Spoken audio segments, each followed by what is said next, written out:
Nelson will catch back up if he can. I have a little preamble that I'm supposed to read, so let me get through that. It was August 10th, 2020, 7:30 p.m., and I call this meeting to order of the Needham Design Review Board. I'm Mark Lusing, the chair, and I would like to confirm that all members and applicants expected on the agenda are present and can hear. So when I call your name, please respond. Robert Dermody. Here. Nelson Hammer. Not yet. Okay. Chad Riley. Here. Deborah Robinson. Here. Steve Tanner. Here. Okay. Also attending our town staff support, Ronna Monadorfer and Elisa Lichman. Applicants on the agenda, please respond with your name, please. TripAdvisor, 400 First Avenue Fuel Cell Project. It's Walter Bonola for Doosan Fuel Cell America. Okay. Is the person with TripAdvisor going to join us as well? He intended to. I don't know whether he'll be Okay. Attending. Okay. Santander Bank, Heather Dudko. Hi, good evening, Mark. Yep, Heather Dutko with National Sign. Hi, Heather. Hi. And with the Needham Cultural Council, 140 Kendrick Utility Box Wrap. Hi, I'm Charlie Nande, representing the Needham Culture Council. All right, thank you. All right, so welcome to this open meeting of the Needham Design Review Board, which is being conducted remotely, consistent with Governor Baker's executive order of March 12th, 2020, due to the current state of emergency in the Commonwealth due to the outbreak of COVID-19 virus. We've been advised and directed by the Commonwealth to suspend public gatherings, and as such, the governor's order suspends the requirement of the open meeting law to have all meetings in a publicly accessible physical location. Further, all members of public bodies are allowed and encouraged to participate remotely. The order allows public bodies to meet entirely remotely so long as reasonable public access is afforded so that the public can follow along with the deliberations of the meeting. For this meeting, the Needham Design Review Board is convening by Zoom app as posted on the town's website, the Design Review Board page identifying how the public may join. Ensuring public access does not ensure public participation unless such participation is required by law. DRB meetings do not typically require allowing public comment.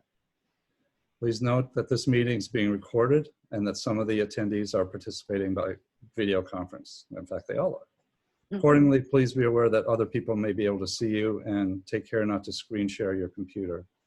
Anything that you broadcast may be captured in the recording. Please remember to mute your phone or computer when you're not speaking, and please speak clearly to generate accurate minutes. All the supporting materials have been provided to the members and are available on the town's website. The public is encouraged to follow along using the posted agenda unless the chair notes otherwise. I'd like to review the remote meeting procedures for tonight's meeting. I will introduce each applicant on the agenda. After they conclude their remarks, I will go through with the board members, inviting them to comment, question, or make motions. Finally, each vote that is taken in this meeting will be conducted by a roll call vote. And at the end, for the applicants, 3 copies of the application and relevant documents will be noted, stamped for the type of approval the application receives. 2 copies will be mailed to the applicant and 1 will be retained for the DRB files. We would ask the applicants to confirm where the documents should be mailed at the end of their review. And there's Nelson. Hello there. And, can you hear me? Yep. Yeah. Okay, good. So we will now start with the first item on the agenda. And I'm going to say this was a continuation from our earlier meeting. So this is TripAdvisor applying for a fuel cell project, 400 First Avenue. So Walter Bonola is here from Doosan Fuel Cell. So Walter, I'll turn it over to you. Thank you. So I'm going to share my screen with everyone. I took a recent photograph of the area. Okay, so this is the loading dock area taken from B Street, which is on, intersects First Ave. So we're proposing to install the fuel cell on a platform above the loading dock doors spanning the loading dock. So I just want to refresh everyone on where we're going and really what it looks like. So the questions we had last meeting wanted more detail on the rendering. So I'm showing the rendering here. It shows screening, and it's shown transparent so that we can see the fuel cell beyond, obviously. But I have an example of the screening that we're proposing to use, and that is this type of an open screen.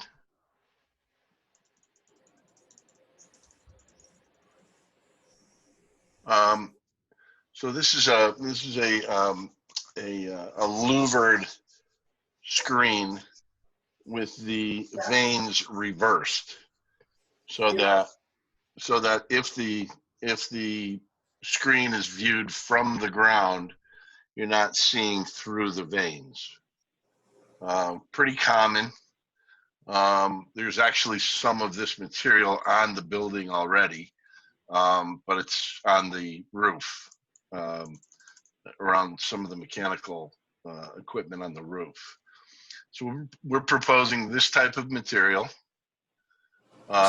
with. Can I interrupt you for a second? Does everybody see this? I'm not No. seeing anything. Not seeing his. Not No. seeing it either. You Oh, are. I'm sorry. Okay, hold on. Let me. Yeah. Okay. There it is. I did see the photo, but not the rendering or whatever the screen material was. Okay. All right. Can everyone see that now? Yeah, that was in your packet. Okay, thanks. Okay. So we'll be utilizing the mitered corners that you see here where my cursor is. And it's a continuous slat that will be paint matched to the adjacent building. In other words, we'll be using a gray material or a gray paint to match the building envelope adjacent to that. Now we've also, let me go to the next drawing here.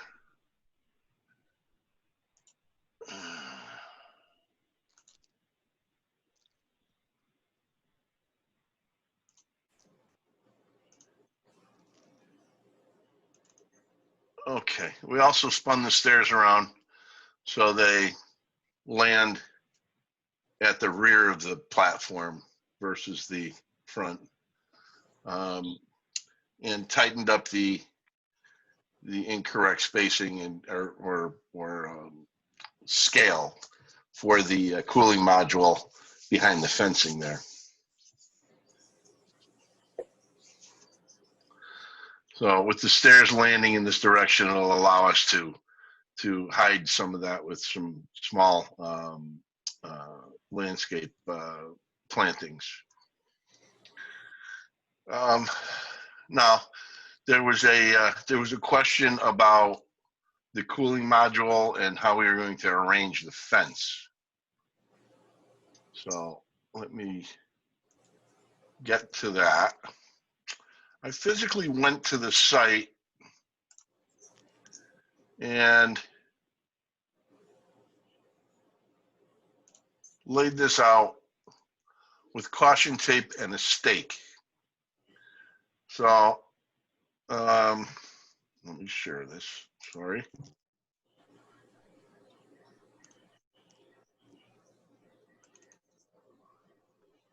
Okay, so this is the side elevation, or actually the front elevation of the building. And you'll see the yellow caution tape here depicts the proposed line of the fence. Okay, so the distance from the corner of the existing fence here behind this arborvitae to the stake is 20 feet.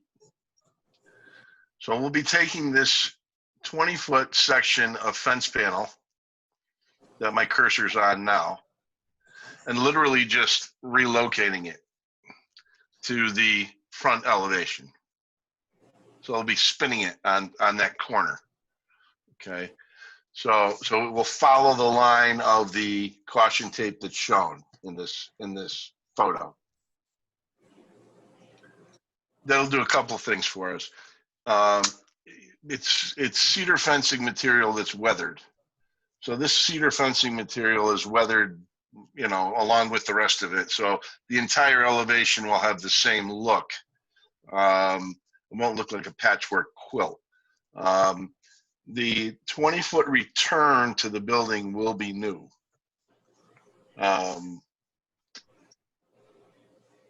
But that will afford a little more uniform look to the project once it's complete. Does anyone have questions? All right, thank you, Walter. I think you helped clarify some of the issues we had. We had no idea what the screening was. It wasn't clear on the height and some of the other issues. And I do recall the discussion about the ladder.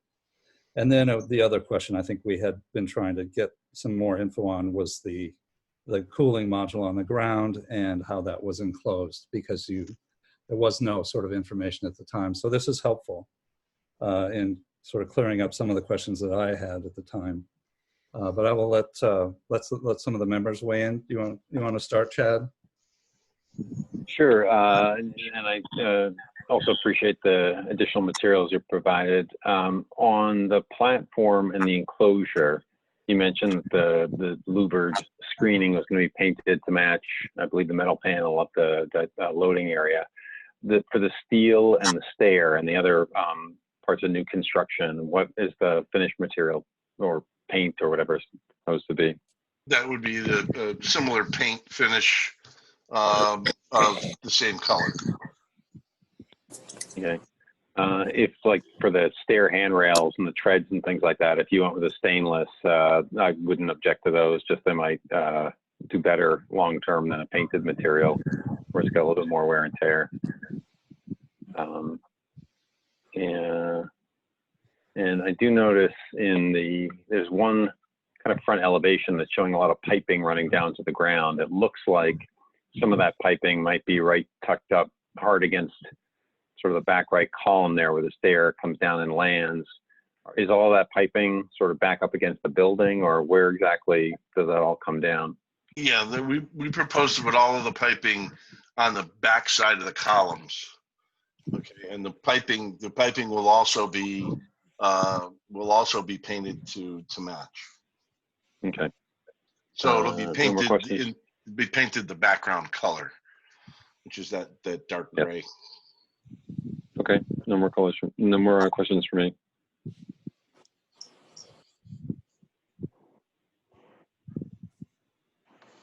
Mark, I had one. Oh, go ahead, Bob. Yeah, thank you. This is Bob Dermody speaking. Yes, you've answered a lot of the questions that I recall we had at our last discussion. I'm looking at page 6 of our complete document, but it shows the sort of grayscale axonometric view from above. And that's a helpful drawing to help understand sort of the three-dimensionality of this structure. Just a quick question, and appreciate the stair returning in the other direction. I think that's a better fit. But at the top of the stair, there's a landing. And then in the screen, there appears to be an opening. Will there be sort of a door made out of the screen material, quote unquote, or will that be open? Yeah, that's the view right there. We can accommodate that. I'm just thinking if possible, because you've gone to all this trouble to screen it the rest of the way, and then there's presumably a 3.5 foot gap there. Mm-hmm. I think it just, if you could, and especially if you can work it out with the typical screen material, I think it would just blend right in. Sure. Okay, that's all I have, Mark, and thanks again. All right. Deborah? You said something about plantings. Were you talking about behind the stair? Yeah, just shrubberies. Right now, that's all that's there. Let me go to the photo. That might help. You've got a, hang on. Bear with me here. Right now, you have a short row of what appear to be boxwoods. So we would simply just continue those. Once construction was complete, they'd be replanted and we'd get as much vegetation in there as possible.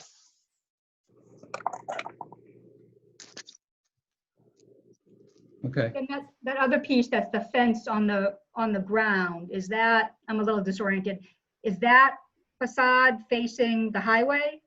No, it faces away from the highway. It's opposite the highway.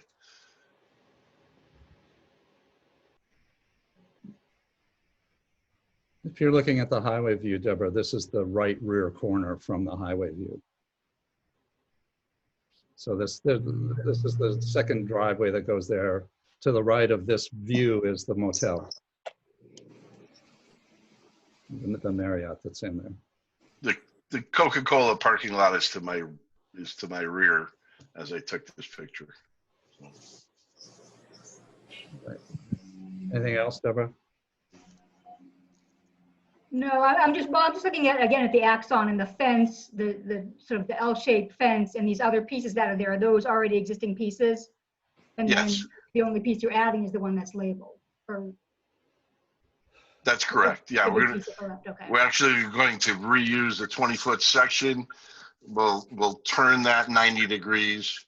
Yeah, And then add a 20-foot piece to return back to the building. that'll be the new.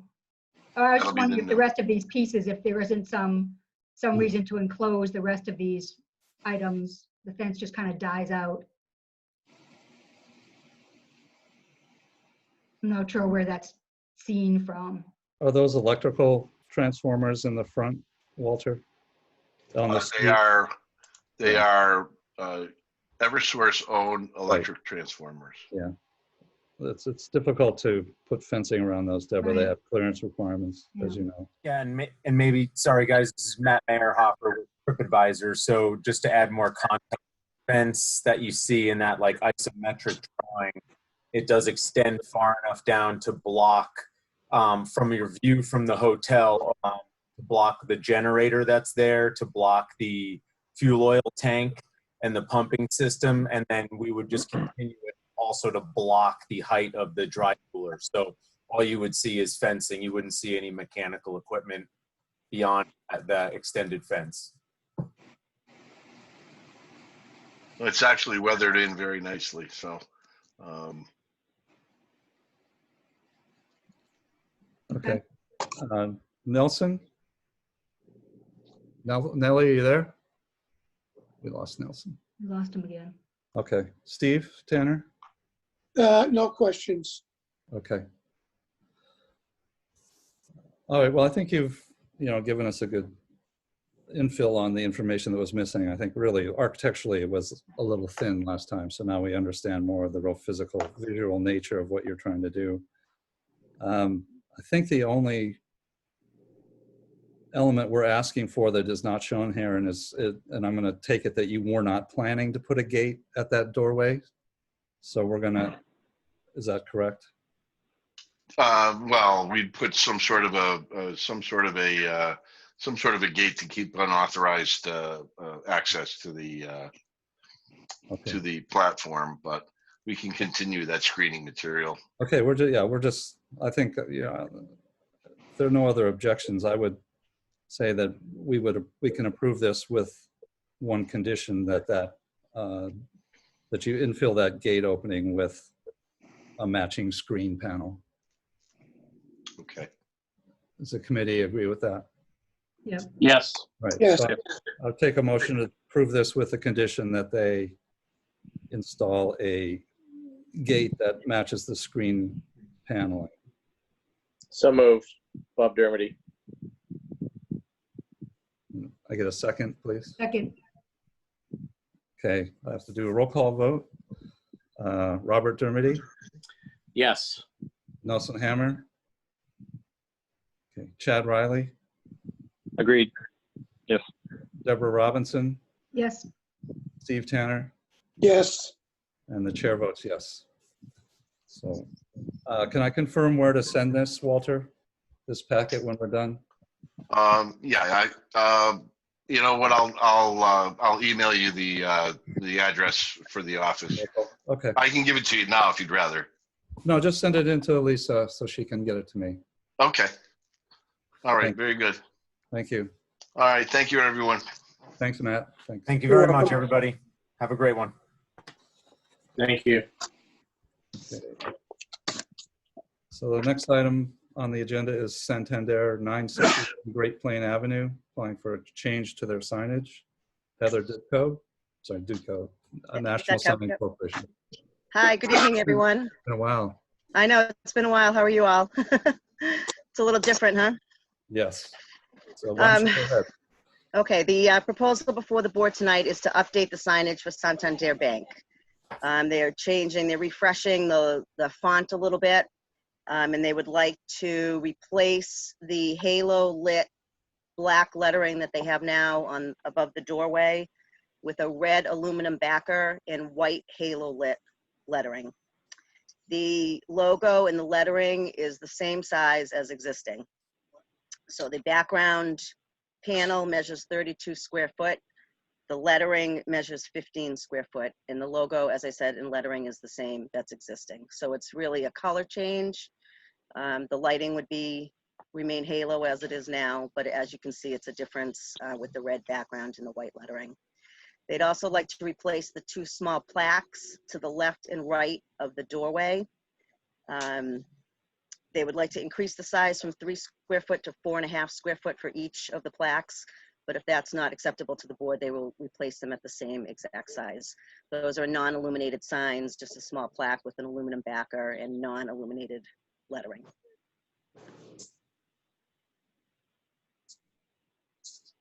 Okay, well, get to questions from the board. Steve?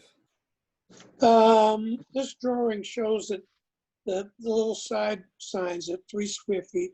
What would they look like at 4 square feet? So Yeah. currently they measure 36 inches by 12 by 36, and the replacement would be 18 by 36, so they would be a little taller. I would have no objection to that. And I have no objection to the top sign either. Okay. Bob Dermody?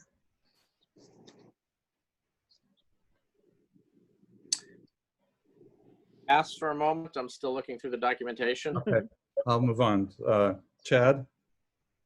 My recollection is when they first came in with a sign that there was some kind of big red sign that they're looking to put over the door. And after a lot of conversation, I think we ended up going with the black and white as a way of fitting in a little bit more with the architecture of the building.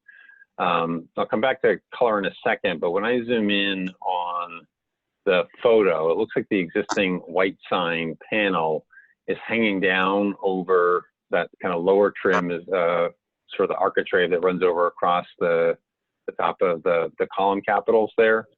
And if we approved it that way, then shame on us, but it seems to me that the sign panel should fit a little more neatly into the architecture of the building. I think I'd like to hear some of the other board members' opinion on going red like that over the doorway. I think we had agreed that down at street level before, and on the brick, it was a slightly different story. But I think that there's, given the intersection and how everyone going through it usually is at a stop, it seems like a pretty bold statement, and seems a little oversized for the panel on the building and the way the architectural trim is running across. Okay. Deborah? yeah, I mean, I would agree. I think even if the size is the same as what's there, I think the change to the red is really overwhelming. and I think it's really not working with the architecture. I agree that reducing the height of it to fit within just the flat portion of that cornice as a starting point would at least start to work with the architecture. And I just wonder if it's scaling it down to fit, say, just above the brick at the center, say between the pilasters, not extending the full length of the corner, might just fit better and get rid of some of that solid red that's kind of overwhelming. If there has to be a red panel. I was looking online at some of the other Santander signs on buildings, and this kind of rectangular shape, when it sort of works with the architecture, is one thing, but on buildings where, like this one, what works much better is actually individual letters. I mean, to be honest, what would look best here would be leaving the architecture of the cornice going across and just red letters on white. I know that's, I don't know if the logo is only white on red. It seems like I'm seeing a lot of them that have just red on white. It can go either way.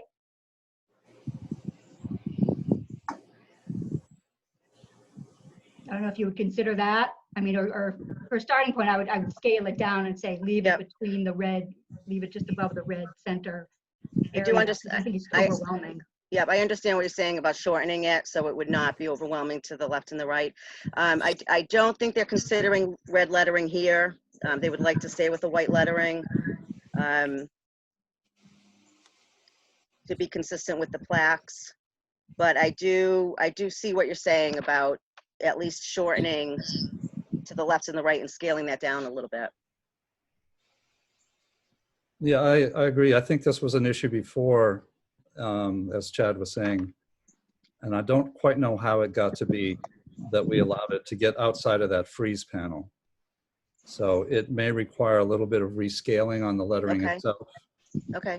But I do agree we could keep it vertically within that, whatever space that panel has.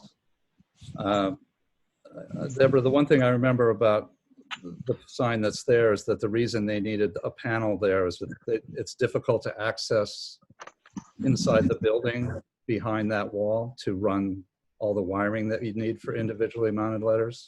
Yeah. So they came up with that small, I think it's probably 1.5 inches thick panel. Does that make sense, Steve? Yes. Okay. Mark? Yes. Yeah, this is Bob Dermody. I'd like to add in, I agree with Chad, and I think the big issue becomes when you switch from the white panel to the red panel. The white panel, agreed, we probably shouldn't have let that happen. If we did, one overlaps, it's not as obtrusive because of the white color. But when you go with red, I think it's going to be more critical. So I concur with my colleagues who have spoken to this and would like to see it reduced in size, both in height and width, Okay. if possible. I think the width is certainly possible. The height, I don't know what the panel's made of, et cetera, but it's still a fairly big sign. So I think that could work. I have no objections with the ones on the street side, on the lower levels. Oh, one other quick question, Heather. On the document I'm looking at, it says option 2. Yes, I'm not sure. Okay. They really just have that one option. Okay, fair enough. So thanks. yeah, I should have whited that out actually. Yeah. So what I'm hearing you say is that you're not opposed to having the red aluminum background above the door if it was scaled down and more appropriate to fit within the columns and above the doorway there. I'll go first and then let my colleagues. I would concur with what Deborah said. I mean, if it's really necessary for the bank, okay, but I would prefer not having all that red up there. But if there has to be, smaller is better. Thank you. Okay.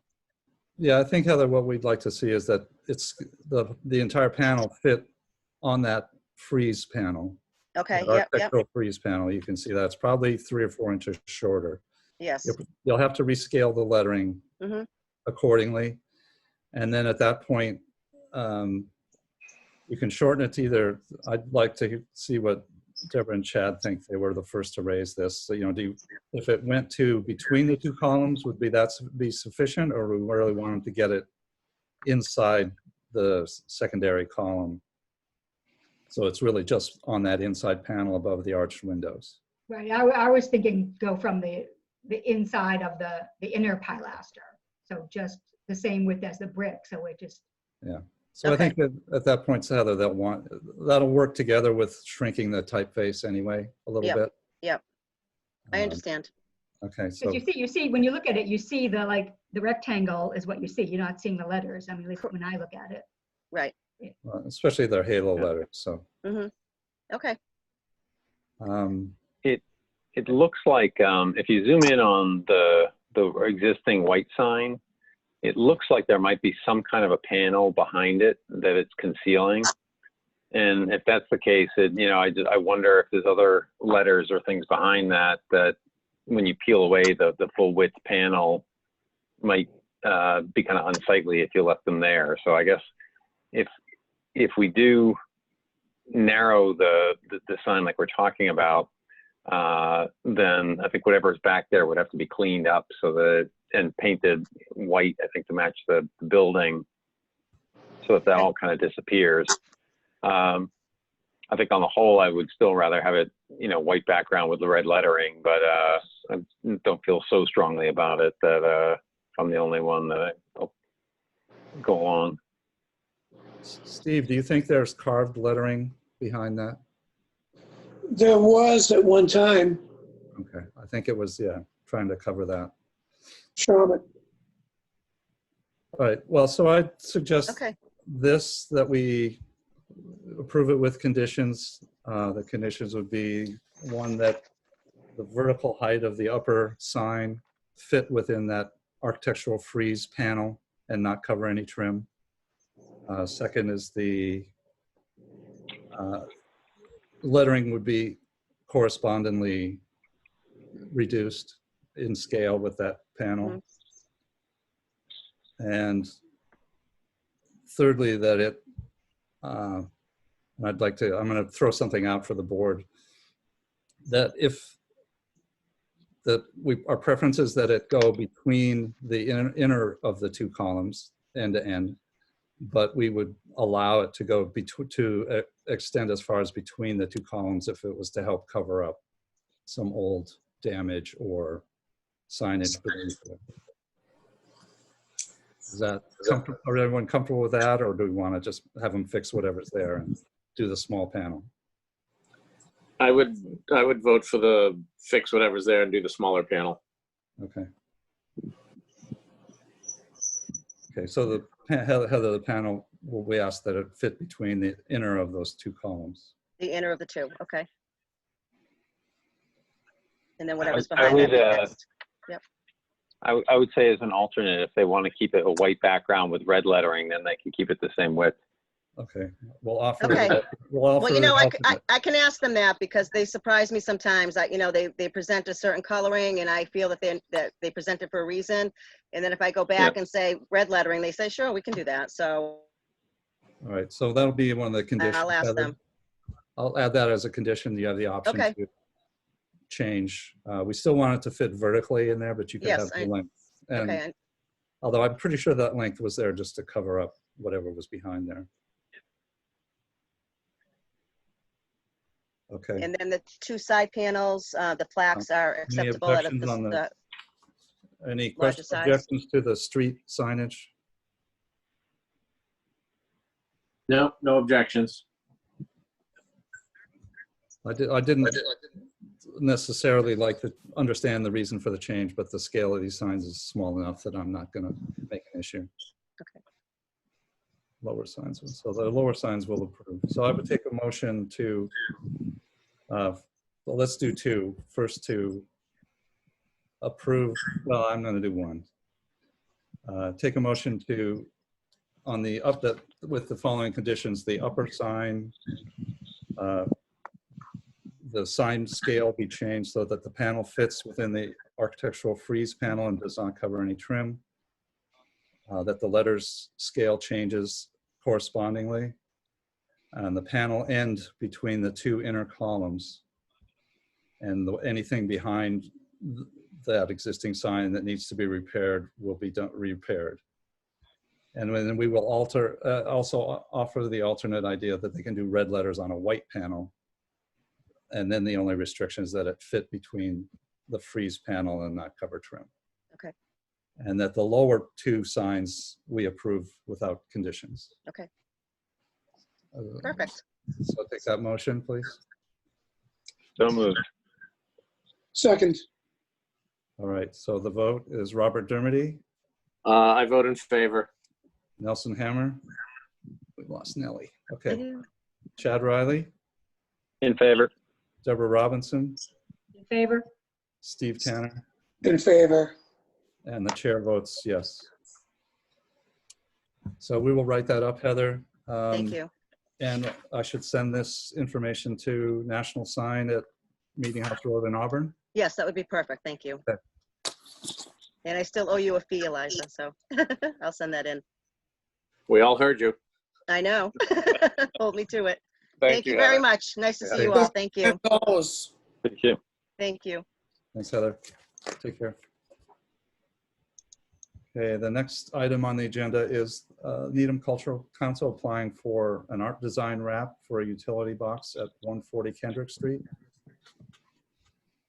And I will let Charlie Nanda. Yeah, hi, I'm Charlie Nanda. All right. I'm the new chair of the Needham Cultural Council, Mark. So you're an welcome. inspiration to running Yeah. meetings.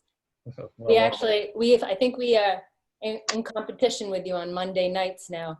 uh-oh. Clay also, we do our meetings on Mondays, so Sorry yeah. to drag you away. yeah. So why this- don't you explain what you're doing and then we'll Sure. have a This discussion. is our second art box. I've had another one in front of you guys a few months ago. It was the Rosemary Pool location at Webster Street and Great Plain Avenue. And I have a mock-up of our newest one for release. It's a piece called Reach. It's on the electrical box at around 140th Kendrick Street. It's Kendrick Street and 3rd Avenue. So it's in a little grassy knoll in front of the former PTC building. And this piece is by an artist from John Judge. He's has a studio at Gorse Mills. So we worked with him back in the end of 2019. And what I love about it is that this was pre-pandemic and now takes on a totally different meaning. Thank goodness the hands aren't touching, actually. So it's Speed Pro Graphics will be designing it with John Judge, making sure it wraps properly. In installation, it's vinyl art wrap, the same as we had for the Rosemary Pool piece. We don't have a date quite yet. But. Okay. All right, well, there are, I know you guys have recently done one, but there are a couple others in town that have been done either by the town or by the property owner nearby. So I find them to be very successful. And the timing on the hands reaching out is, for all sorts of reasons, quite timely. Yeah. So I would open it up to questions or comments from the board. So, Deborah? Oh, I'm just curious how this wraps the four sides. Yeah, we're working on that right now. It's basically, it's a front and a rear, and then it's two sides. So the piece is actually this, so it's kind of a little tricky. I think they're going to do a front and a back and the back of the panels, so that it looks like you can see the same piece each side, and then the side that has basically the cutout for the meter is kind of, it's a sticker, so it's kind of cut out a little bit based on the installer and how it can fit around there. And it leaves the hinges blank so that they bend easier. Okay. And Kathy, it's in that orientation that you're showing us and showing in your document. The hands are in that. It wouldn't get rotated, correct? Correct. Okay, good. That looks good. Yeah. And nothing goes on the top of the box, correct? Yes, we Okay. want to have the piece on the top. Also submitted is like a vinyl plaque just saying, you know, who the artist is, our name, sponsored by. This was a donation from Beth Israel Deaconess Hospital. So we have their name as a support sponsor on it as well. Okay. What are the lifespans of these installations? Any idea? The vinyl wrap should last about 10 years. Okay. Thank you. No further questions. Steve? Will the vinyl wrap have a laminate on top of it? It's Will built that in. be matte or gloss? It's a glass that's built in. It's like got a UV protectant too. So yeah, it's got some shine. It's not exactly matte, but it's not supposed to heat up so that so the boxes don't overheat. Okay. Chad, Riley, any questions?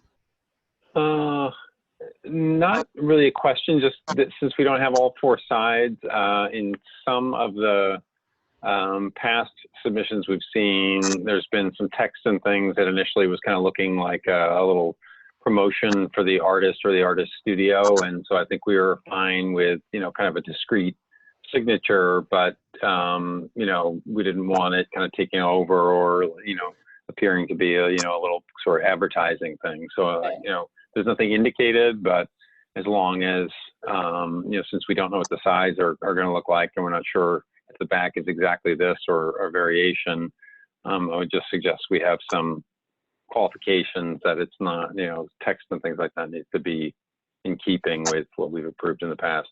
Right. Well, I think that the sides are just going to be a portion of this image. Exactly. That they're just going to cut down a section and put it on like wrapping Yeah. paper. And there is an 8.5 by 11 description of the artist and the cultural council and Beth Israel Deaconess. So that's small. Yeah. Thing. I assume that's in the back. Yeah, we usually, it's a separate piece, so we usually kind of put it where it's least detracting from the artwork, the easiest spot. Yeah. I think as long as it's consistent with the kind of things that have been done before, you know, that I think was the point I wanted to make. Okay. Any other questions, comments? Nope. All right. So Nope.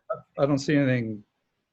I mean, we had a couple of questions, but I didn't find anything to say that I wouldn't just approve this as submitted. Okay, Yeah. so I would take a motion to approve the Cultural Council art wrap as submitted. So moved. Seconded.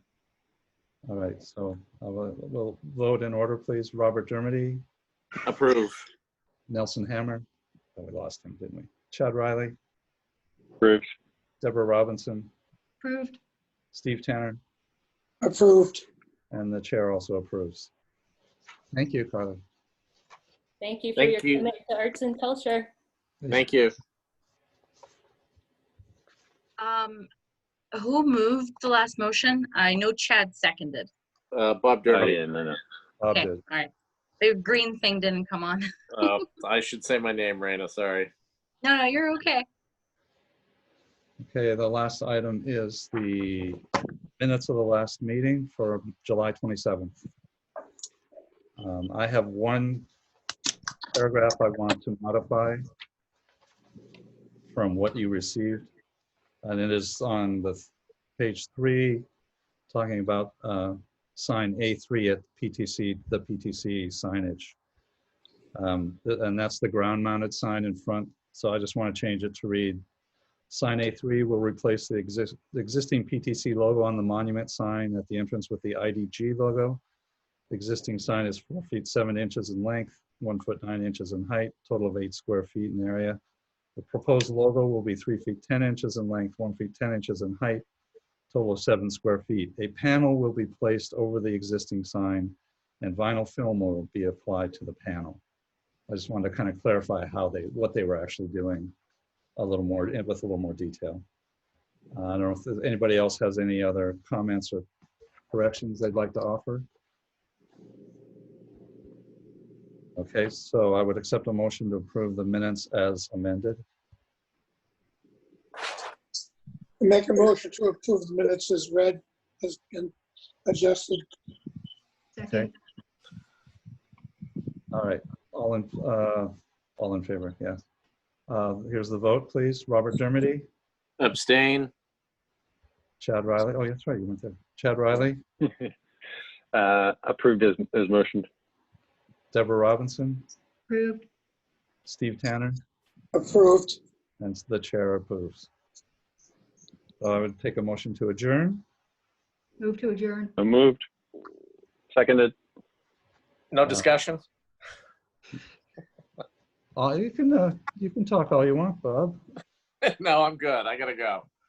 Robert Dermody, Yes. Chad Riley, Yes. Deborah Robinson, Yes. Steve Tanner. Yes. Chair votes yes. So we are adjourned. Thank you. Thanks, Rana. How was your trip? My trip was great. I'd like to give a shout out to Lisa for helping me with the minutes. I typed them all up on my phone, going back and forth between the Zoom and my little tiny phone. So I do apologize for the hefty errors, but thank you so much, Lisa, for your help. That's fine. And I had a great trip overall. It was very hot. I melted. It was 100 degrees every single day. Wow. I couldn't breathe. I couldn't breathe. I lost it at one point. I was like, I'm going to go to a hotel room. I can't do this because the house I was staying at didn't have AC. Wow. But then I backed down. I backed down. Yeah. I think, you know, So the 90s are cool here, in other words. Oh yeah, this is very nice weather. Like I was toasted. I was a marshmallow for a big portion of the time. you were in Egypt, right? Yes. Yeah. So, Wow. So it was a big trip. That's a long way to go. That's exciting. Yeah, it was a lot. It was a lot. I had to be double masked up in every airport, on every flight, everywhere. Like I was so dehydrated because I would not take off my mask to drink water, and it was like a 7-hour flight at least each way.